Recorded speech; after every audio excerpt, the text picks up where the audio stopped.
Hallo, liebe Mitreisende. Nun ist es passiert. Nun ist es endgültig passiert. Ich bin von einem Dämon besetzt worden.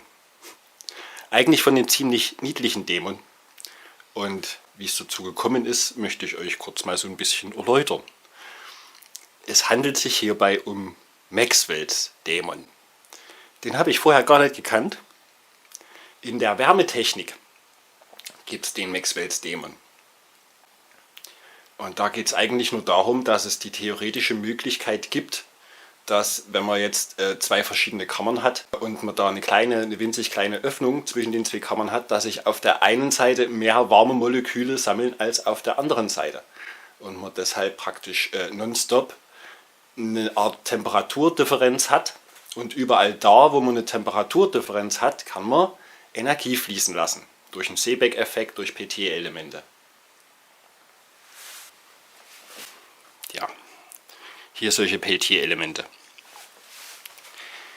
Das ganze Problem bei diesem Temperaturdifferenz erzeugen ist ja die Energie. Man muss ja eine gewisse Art von Energie aufwenden, um das auf der einen Seite warm zu machen, beziehungsweise das auf der anderen Seite kalt zu halten. Und da ist die Effizienz hier bei so einem Peltier-Element ziemlich schlecht. Jeder Kompressorkühlschrank ist da viel besser, um irgendwie Kälte zu generieren, also eine Wärmepumpe praktisch zu machen. Und ist ja eigentlich ein schöner Effekt, wenn man jetzt das Fenster aufmacht und draußen ist es 4 Grad plus und hier drinnen ist es 20 Grad plus, wenn man das Fenster aufmacht und man die 4 Grad von draußen noch mit reinholen könnte. Das wäre ja echt ein tolles Ding, wenn man das energiesparend hinkriegen könnte.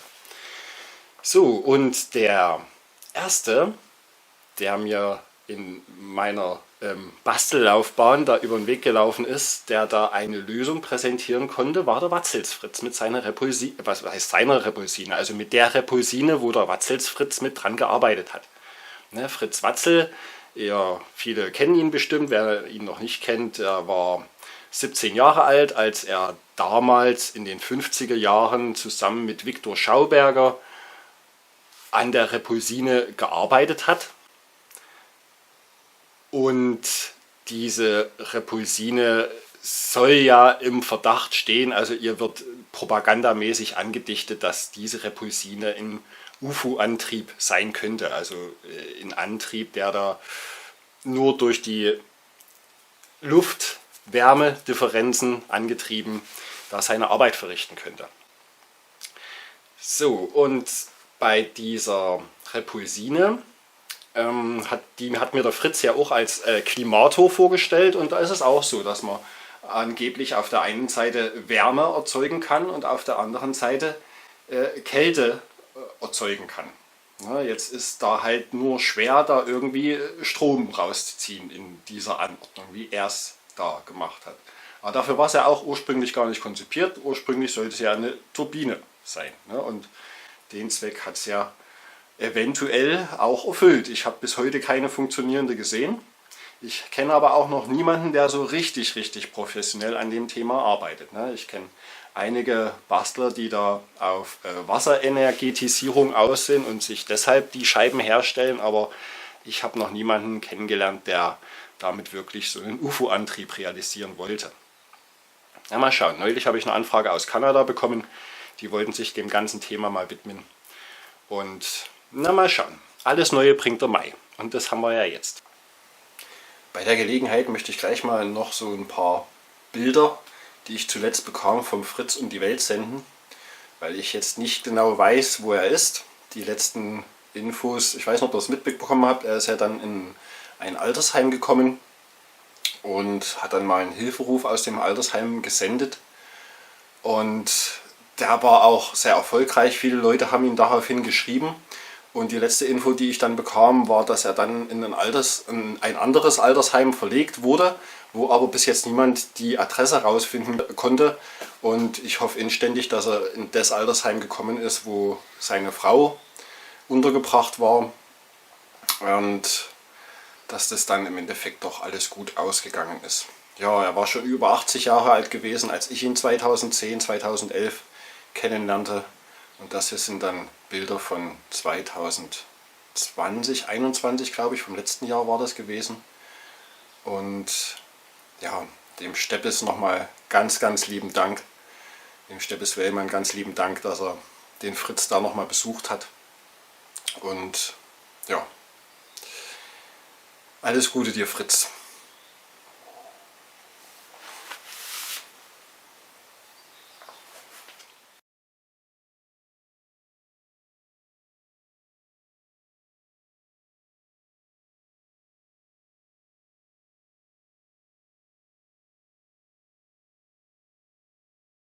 Ne, spult vor. Ist kein schönes Thema und ich weiß auch nicht, aber irgendwie hat meine Katze sich ein Katzenklo rausgesucht, wo sie wunderbar reinen Urin produziert sozusagen.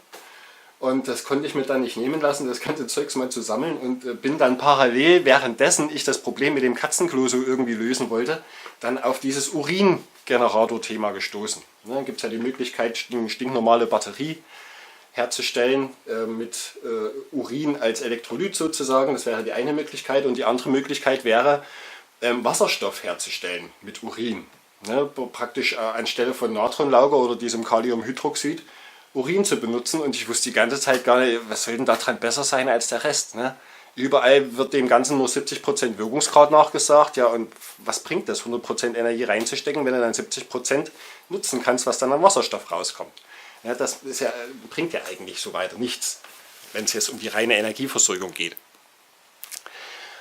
Was ich dabei aber übersehen habe und wo ich dem Stefan von OverUnity auch wirklich dankbar bin, dass er an so vielen Themen als Pionier damals dran geblieben ist, also deine Arbeit ist wirklich unbezahlbar, Stefan, habe ich mir das Video zu dem Uringenerator aus Nigeria nochmal angeguckt und da sagt er so ganz nebenbei, dass das Geheimnis daran die 2% Urea sein sollen. Eben Urin, was halt dieses Urea-Zeug drin hat, ungefähr 2% Urea ist in Urin immer drin.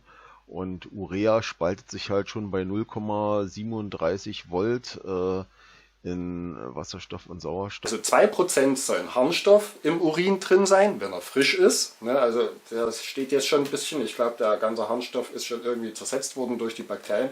Aber wenn das frischer Urin ist, dann braucht man keine 1,37 Volt mehr, um Wasser zu spalten, was man normalerweise bräuchte. Normalerweise müsste man dann, wenn man eine Wasserstoffzelle hat, mindestens 1,3, 1,4 Volt auf die Zelle draufhauen, damit hier drin anfangen das Gas, also die Gasproduktion, dass die dann startet, dass da Blubberbläschen entstehen.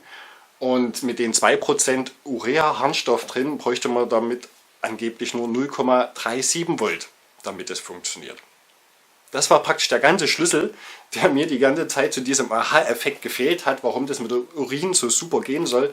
Und dann kann man es angeblich wirklich schaffen, so wie es die Mädels da in Nigeria zeigen, praktisch einen Notstromgenerator so umzurüsten, indem er den Zündzeitpunkt nur 15% nach vorn verlegt, glaube ich. Guckt euch das Video vom Stefan auch nochmal an, auch wenn er gerade sehr müde ist, wo er das Video beschreibt. Also wenn ihr wirklich auf die Infos aus seid, dann könnt ihr über die Stimmung vom Stefan da hinweg gucken, aber da hat er wahrscheinlich ziemlich viel gerade am Laufen gehabt und hat es dann so wirklich mit letzter Kraft dann gemacht, das Video. Aber danke, dass du es gemacht hast, Stefan.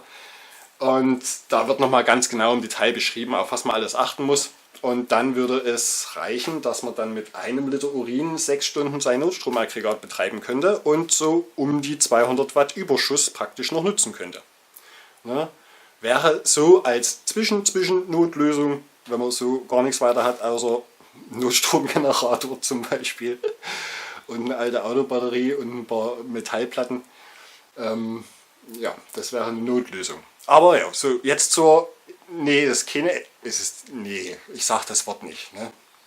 Es ist eine Lösung. Ich weiß nicht, ob es die Lösung ist. Ich weiß auch noch gar nicht, ob es überhaupt eine Lösung ist. Aber bisher ist in meinem Kopf, bin ich in noch keine Sackgasse geraten, nachdem ich mir dieses ganze Ding theoretisch durchdacht habe. Und zwar, um was geht's? Es geht um den sogenannten Jupiter-Generator von Rolf Kranen. Das ist praktisch eine Anordnung aus 3 verschiedenen Ebenen. Und in der einen Ebene wird Kühlflüssigkeit durch die Rotation nach außen geschleudert. Dort wird es natürlich verdichtet und dann durch Düsen in die zweite Kammer umgeleitet, wo die Flüssigkeit dann unter hohem Druck in die Mitte spritzt, in der Mitte auf den Tropfenabscheider gerät, was im Grunde dann dieser Maxwell'sche Dämon im Endeffekt in dieser Maschine darstellt. Und durch diesen Tropfenabscheider ist es dann möglich, dass die Flüssigkeit wieder nach unten zurück in die Kammer fließt und dann wieder nach außen geschleudert wird.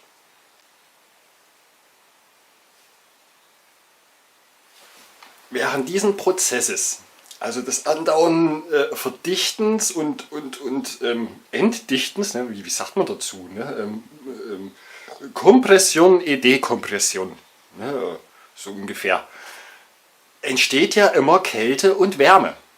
Ja, das heißt, zwischen den zwei Platten bildet sich dann ein Temperaturgradient heraus und wenn man es schafft, jetzt dazwischen Peltier-Elemente zu setzen, kann man dann Strom abnehmen. Und dann könnte man verschiedene Etagen übereinander machen und die Kraft, die man bräuchte, um dieses ganze Ding zu drehen, wenn das ein bisschen besser aufgebaut ist als das hier. Ja, ihr könnt es euch vorstellen, also wie es halt eigentlich drehen sollte, also nicht so wie hier, ne? Das ist dann viel besser. Jedenfalls bräuchte man dann für den Motor, der das ganze Ding dreht, keine Mehrenergie, sozusagen, weil ja diese Flüssigkeitsbewegung im Innersten keinen Lenz erzeugt, so wie wir es ja aus unserem elektromagnetischen Zeugs hier kennen, ne, mit Magneten und Spulen. Da hat man ja immer so einen Lenzeffekt. Je höher man mit der Drehzahl und mit der Last geht sozusagen. Und das dürfte man jetzt hier nicht haben, wenn das ganze Ding funktioniert. Der Rolf, ich habe den Rolf kontaktiert, ich habe mit ihm telefoniert. Und mich hat interessiert, wie er dann auf die Idee gekommen ist. Ob er von der Repulsine vorher schon mal was gehört hat, ob er das als Vorbild genommen hat zum Beispiel, ne, ob er die ganze Story und so kennt. Und dann hat er gemeint, er kennt zwar den Jörg Schauberger, aber auf die Idee ist er mehr oder minder durch Zufall gestoßen. Ne, und zwar sollte es sich folgendermaßen zugetragen haben. Der Rolf ist eigentlich ein ziemlich großes Tier, in Anführungszeichen, in der Kältetechnik. Ja, der ist da oft auf Messen unterwegs und wird da schon seit Jahren als anerkannter Profi in dem Gebiet eben anerkannt und so wird auch mit ihm gesprochen. Und als er dann seinen Jupiter-Generator auf so einer Messe in der Theorie vorgestellt hat, hat er das komplette Gegenteil erlebt. Ne? Da hat er gemerkt, wie es ist, da komplett als Blödmann behandelt zu werden und da hat er wirklich die zwei Welten gesehen. Und es ist ihm auch, denke ich, nicht unbedingt, also er muss jetzt mit der Maschine kein Geld machen sozusagen, weil es wirklich ein Zufallsobjekt. Er wollte eigentlich den Kältetrockner konzipieren. Bei der Konstruktion dieses Gerätes ist ihm dann aufgefallen, dass man ja auch Strom damit machen kann. Ja, also ist er praktisch von einer, was heißt ganz anderen Herangehensweise, aber schon von einer anderen Herangehensweise daran gegangen, als es Viktor Schauberger gemacht hat und Fritz Watzel das dann verfolgt hat. Aber hat im Endeffekt eine ziemlich ähnliche Maschine entwickelt, die auch die Wärme trennen kann, sozusagen, wenn sie denn funktioniert. Und dann ist das eigentlich ein tolles Ding. Ja? Es muss nur, die ganzen kleinen einzelnen Dinge müssen funktionieren. So. Und dazu gibt es mehrere Punkte, die einem da in den Sinn kommen könnten. Und zwar, wenn jetzt diese Flüssigkeit nach außen getrieben wird, muss ja irgendwie bewerkstelligt werden, dass dann die Flüssigkeit durch die hohe Drehzahl, die ja nach außen gesteuert wird, dann trotzdem wieder nach innen gespritzt werden kann, ne? Dass die überhaupt das Innerste erreicht. Ne? Weil ansonsten wäre ja dann sowas. hier möglich. Ne? Wenn das die ganze Zeit schon gehen würde, dann die Dinger gibt es jetzt zu kaufen aus China. Ich habe sie mir mal besorgt. Ja, aber dann müsste das ja funktionieren, oder?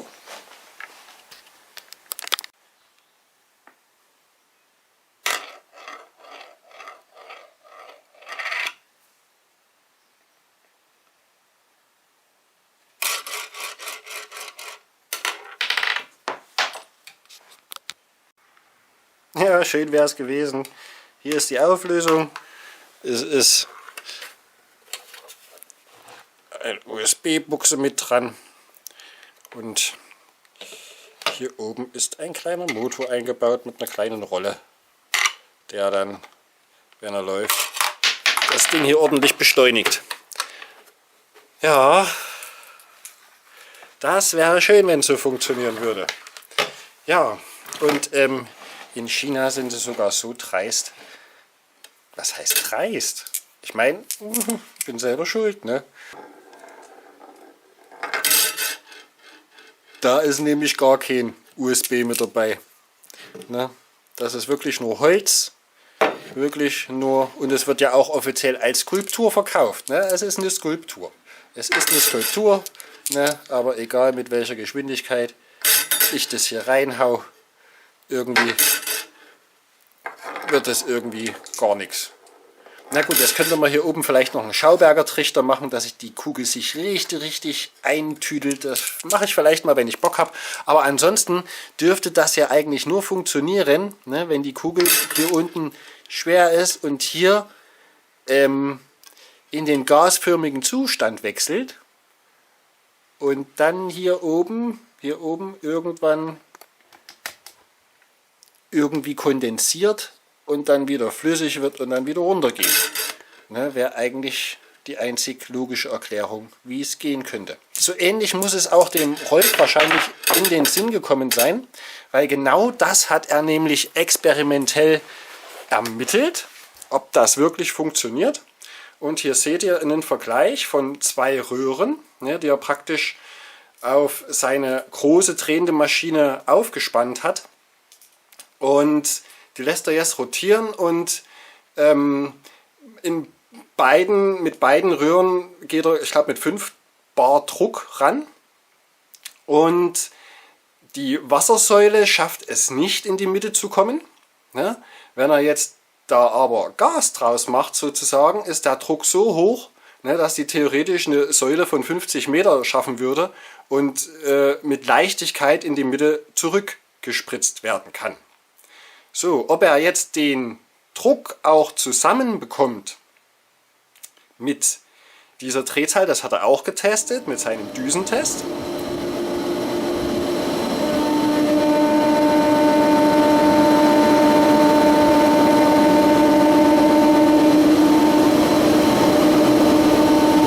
Na, das funktioniert auch soweit.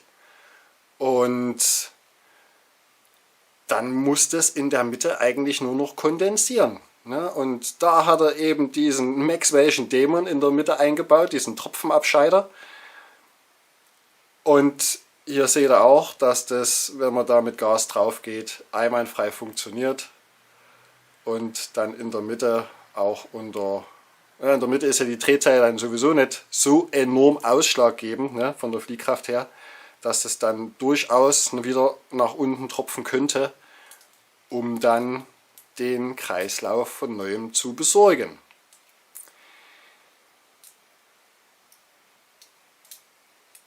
Rolf macht das komplett momentan mit einem kleinen Team neben seiner Hauptarbeit sozusagen. Das ist praktisch so ein Hobby von ihm, diesen Generator zu entwickeln. Und ist momentan dabei, eine gute Möglichkeit zu finden, die Temperatur an die Peltier-Elemente zu übertragen. Ne? Also so wie ich das verstanden habe, würde es mit Gel wahrscheinlich ganz gut funktionieren, nur treibst das Gel natürlich auch nach außen. Ne? Ich weiß nicht, ob da kleine Gelkissen funktionieren würden oder ich weiß nicht, was es da noch für Ideen gibt. Das ist momentan, an der Stelle hängt er momentan sozusagen. Und vielleicht kommen ja hierdurch irgendwelche Ideen zustande, die ihm da helfen können. Ansonsten helft mir mal bitte, da irgendwelche eventuellen Fehler noch zu bereinigen, falls ihr da irgendwo auf alle Fälle seht, hey, das habt ihr ja vollkommen übersehen, dann lasst es uns auch mal bitte, ich sage schon uns, also mich interessiert es erstmal, mich hat jetzt der Dämon besetzt. Danke, Rolf. Na gut, okay, werden wir schon irgendwie durchkommen. Ja, wenn ihr da irgendwas sehen solltet, dann lasst einfach mal in den Kommentaren stehen, aber wie gesagt, wenn das Ding funktioniert, dann ist das... Ich habe da schon so oft drüber nachgedacht. Schon so oft stand man an dem Punkt, aber diesmal gibt es logisch noch nichts, wo man sagen könnte, ne. Die einzelnen Experimente sind auch schon gemacht. Hier hat er zum Beispiel ein Experiment gemacht, wo er gezeigt hat, dass eine innere Rotation in einem System wirklich keinerlei Auswirkungen hat, also sowas wie einen Lenzeffekt erzeugt. Ne, das heißt, du brauchst wirklich nicht mehr Energie, das Ding dann schneller drehen zu lassen, und die Kraft, die steigt dann nicht exponentiell an, wie es bei so einem Lenzeffekt eben ist. Ja, und das sind doch alles ganz gute Zeichen. So, hier am Ende nochmal die Filme, die er hat machen lassen aus seinem Privatbudget von sehr professionellen Filmemachern. Und ja, da ist auch so der ein oder andere Gimmick dabei. Ne, die Erdkugel simuliert. Nee, ich sag gar nichts. Das ist der Einstieg, Leute. Das ist der Einstieg. Ihr seht die Wahrheit, wenn ihr es wollt. Ahoi dabei.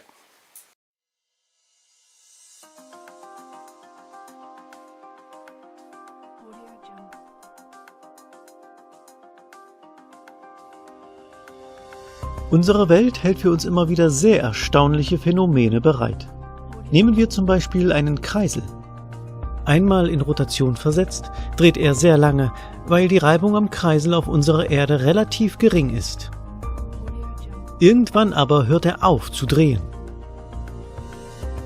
Denn zum einen entsteht aufgrund der Schwerkraft Reibung zwischen Boden und Kreisel, zum anderen sind es Luftteilchen, die den Kreisel abbremsen.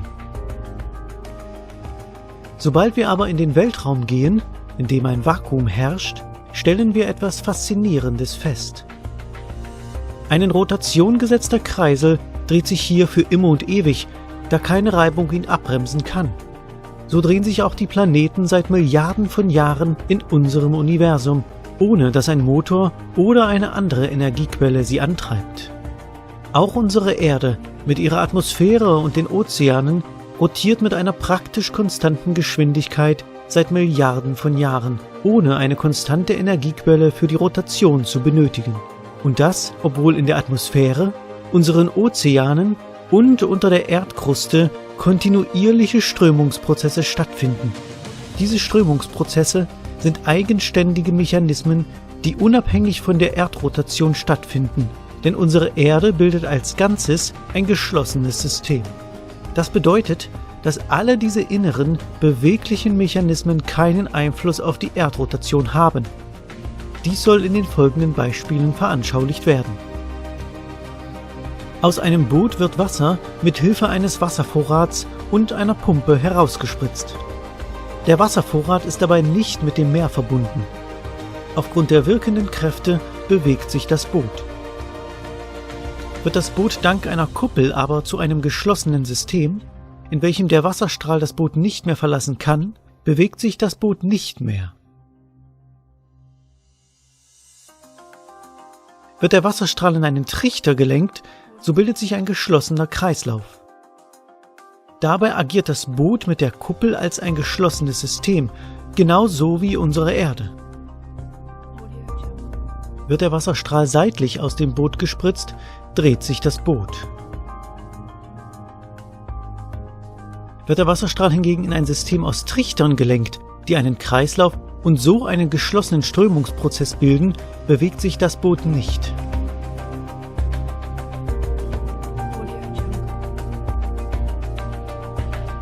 Auch innerhalb unserer Atmosphäre und insbesondere in den Ozeanen finden solche endlosen und in sich geschlossenen Strömungsprozesse statt, die es nicht vermögen, die Erde in ihrer Rotation abzubremsen oder zu beschleunigen, da die Erde ein rotierendes, geschlossenes System ist, das mit einer konstanten Geschwindigkeit dreht. Dabei können diese Strömungsprozesse auf der Erde mit Hilfe von Wasserkraft- und Windkraftwerken in elektrischen Strom gewandelt werden, und zwar ohne dabei die Erdrotation abzubremsen. Die Erdrotation würde auch nicht abgebremst, wenn wir eine Erde hätten, die im Inneren mit Wasser gefüllt wäre. Bei Erhöhen der Rotationsgeschwindigkeit entsteht durch die Massenträgheit des Wassers kurzfristig Reibung zwischen der Innenseite der Erdwand und dem Wasser.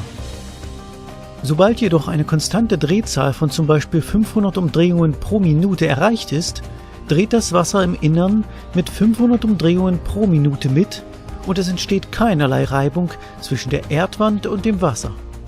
Die Drehzahl bleibt ohne weitere Energiezuführung für alle Zeiten konstant erhalten. Dieses Phänomen kann bei allen rotierenden Körpern, wie zum Beispiel unseren Planeten, beobachtet werden, denn es gibt nichts in der Schwerelosigkeit, was eine Rotation abbremsen könnte. So wird auch ein mit Wasser gefüllter Kreisel ewig rotieren, denn das Wasser im Innern ist fester Bestandteil der Rotationsmasse.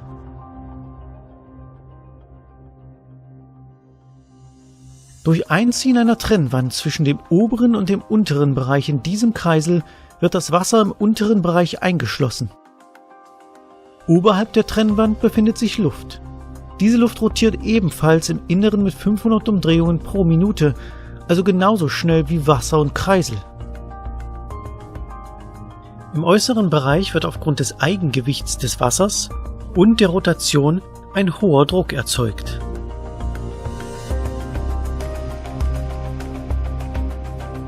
Direkt über diesem Hochdruckbereich befinden sich Düsen, die in die Trennwand eingearbeitet sind. Durch diese Düsen kann das unter Hochdruck stehende Wasser in Form eines Wasserstrahls geradlinig in die Mitte entweichen. Bei einem Kreiseldurchmesser von 1 Meter und einer Drehzahl von 500 Umdrehungen pro Minute entstehen 3 bar Druck im Hochdruckbereich direkt unterhalb der Düsen. Bei 2000 Umdrehungen pro Minute bestehen schon 48 bar Druck. So kann das unter Druck stehende Wasser über die Düsen oberhalb der Trennwand in den Mittelpunkt des Kreisels spritzen.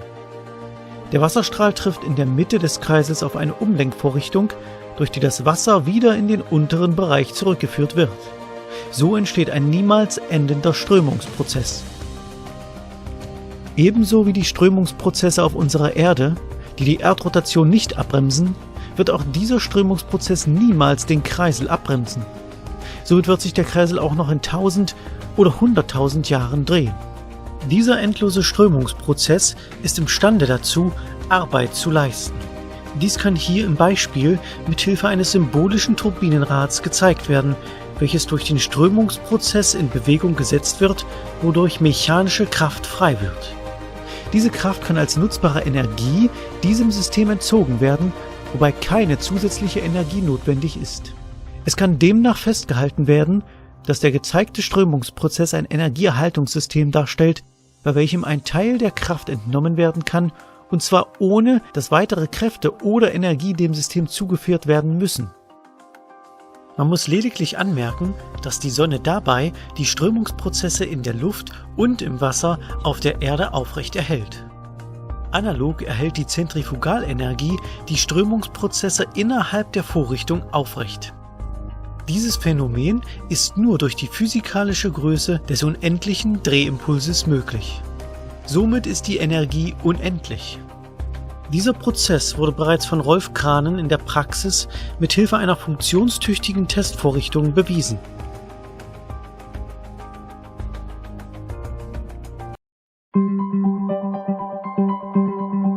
Der von Rolf Kranen entwickelte dreistufige Zentrifugalverdichter besitzt 3 Kammern in einem geschlossenen System. Die Wirbelkammer, die Mischkammer und die Kompressionskammer. In der Kompressionskammer befindet sich flüssiges Kältegas. Während der Rotation wird dieses Gas nach außen geschleudert und unterliegt so in Abhängigkeit von der Drehgeschwindigkeit einem hohen Druck. Die Mischkammer befindet sich direkt über der Kompressionskammer. Aufgrund des Drucks im äußeren Bereich der Kompressionskammer wird über Düsen das Gas mit Hochdruck in die Mischkammer befördert und gleichzeitig vernebelt. Durch die Expansion an der Düse wird das Gas extrem kalt und es entstehen einzelne Gasmoleküle, die am Düsenaustritt blitzartig beschleunigt werden und so in die Mitte der Mischkammer gelangen. Treffen die einzelnen Gasmoleküle auf den Tropfenabscheider, werden sie abgebremst und bilden sich dank der Struktur des Abscheiders zu größeren Tropfen aus. Diese Tropfen weisen schließlich ein höheres Gewicht auf, sodass die Tropfen aufgrund dieses höheren Gewichtes und der Rotation der Zentrifuge in den äußeren Bereich der Fangkammer und über eine Verbindungsöffnung zurück in die Kompressionskammer fließen. Dabei bildet das flüssige Kältemittel eine Art flüssige Wand innerhalb des Tropfenabscheiders. An dieser flüssigen Barriere wird das leichte Gas abgelenkt und kann durch eine oberhalb liegende Verbindungsöffnung in die Wirbelkammer einströmen. Dieses leichte Gas gelangt von der Wirbelkammermitte in den äußeren Bereich. Dabei bildet sich ein Gasstrom innerhalb der Wirbelkammer, der schließlich über Lufthutzen im äußeren Bereich der Kammer wieder zurück in die Mischkammer hineinströmt. Der Gasstrom wird zusätzlich durch den Venturi-Effekt der Düse unterstützt und sichert damit, dass entgegen der Zentrifugalkraft die Gasmoleküle in den Mittelpunkt der Zentrifuge gelangen. Es entsteht somit ein fortwährender Kreislauf, der schließlich einen Temperaturgradienten herausbildet, wie er hier zu sehen ist. Dieser Gradient kann verwendet werden, um Strom zu erzeugen. Pelletier-Elemente werden dazu zwischen den Schichten installiert.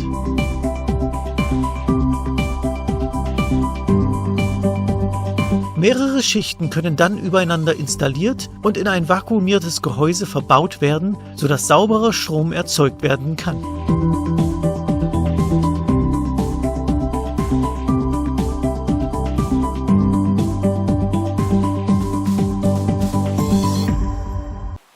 Willkommen in der Welt der CO2-freien Energie.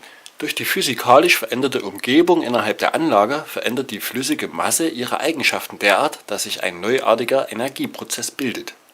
Ohne Zuführung zusätzlicher Kraft oder Energie wird hier im Inneren endlos Energie erzeugt. Dieses Anschauungsmodell zeigt, dass mit normaler Gravitation der ausgestoßene Wasserstrahl niemals die 26 cm höher gelegene Wasseroberfläche erreichen kann.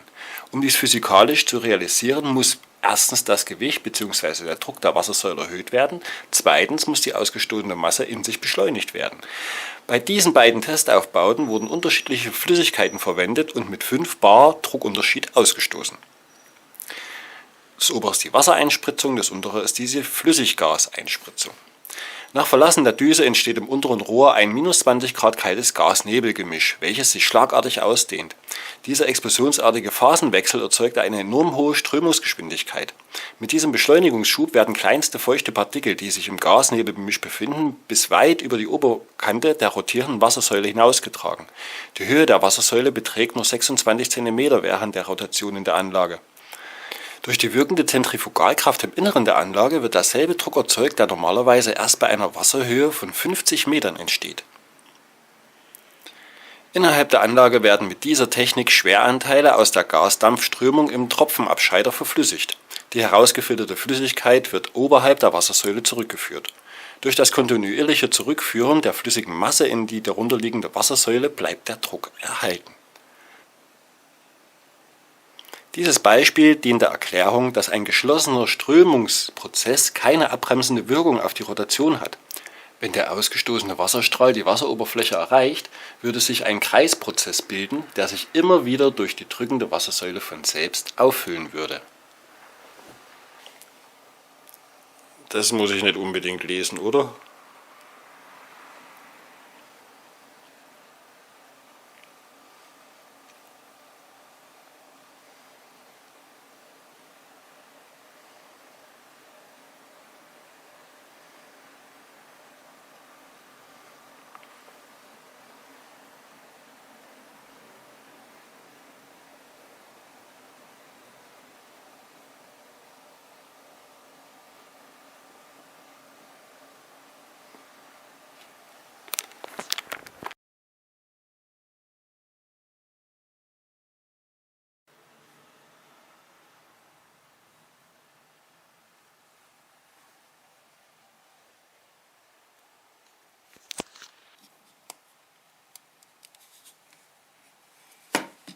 Mhm.